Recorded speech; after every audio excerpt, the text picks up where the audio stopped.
Hey, Pamela Bruner here. And if you have been thinking, I'm just not really still in work mode, I'm kind of getting into holiday mode.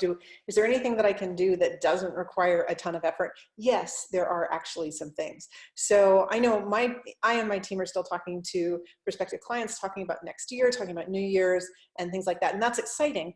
But when you reach the point where it's like, you know what, I don't have any more strategy discovery sessions on my calendar. I think I'm going to go into holiday mode. How can you get a little bit more business juice out of that squeeze so that you can hit the ground running in 2020 even more effectively? So I've got 5 tips for you, 5 business things that you can do that I think are easy to do at the end of the year, over Christmas break or something like that. See if you don't love these too. All right, first thing is to make a list of people to connect with.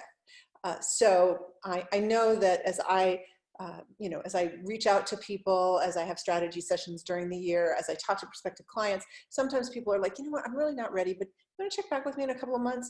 And of course, I put them on a calendar. But at the end of the year, it's a great time to go through the list. Maybe people I worked with at the beginning of the year, I want to reconnect with, and come up with I'm going to reach out to these people in 2020 list, and go ahead and get that done now, because you can separate the list creation from the actual reach out, and you're actually way more efficient when you do those in 2 different steps. All right, that's number one.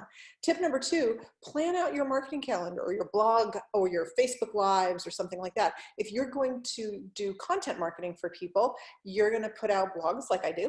Why not make a list of great topics? It's not like you have to write all of the blogs the week of Christmas, but what you could do is just come up with a whole bunch of topic ideas, because I find if I've got a topic idea, it's far easier for me to sit down and write or make a video or something like that than if I'm struggling out of whole cloth to say what inspires me this week. I'll just make a list of a whole lot of things that inspire me, and then I'll pick and choose when the time comes. Okay, tip number 3, choose one new marketing channel or thing to learn. So what's your cutting edge in 2020? I know I was talking to a former client of mine who said, I'm really not sure what I want to focus on. I believe I need to do this and this and this. You can kind of hear the obligation in that.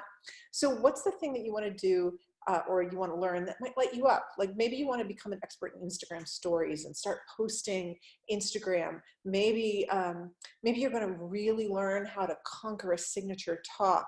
Maybe you're going to work on your strategy session so that you help people make the good decision to hire you when there's a fit there. Whatever it is that you believe that you're going to work on in the upcoming year, go ahead and make that decision and make that commitment now.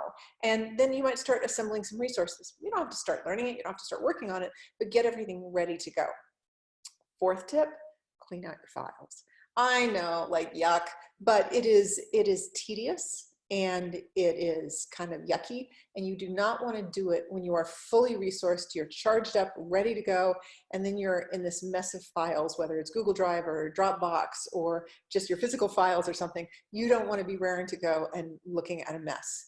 So go ahead, in the holiday season, it's a great thing to do. Put on some music, make yourself a cup of tea or cocoa, maybe a glass of wine, depends on how bad your files are, and go ahead and clean them up and organize them and put them in their place, so that when you go in, that feeling you have when you're looking at something that's organized and neat. It's awesome.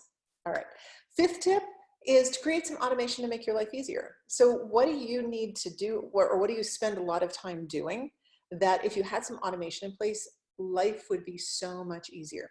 So for example, I know that there are things that I can do on my phone that right now I currently do via desktop. Now that's not bad or wrong, but I could probably get them done more quickly if I could do them in spare minutes on my phone when I'm waiting for things. And so getting that automation set up, clearing out the stuff that's on my phone that doesn't need to be there, and then getting that automation set up, it's a great thing to do so that you become far more efficient over the holidays. All right, those are my 5 tips. Which one are you going to implement over the next week or 10 days? Do you have a different one?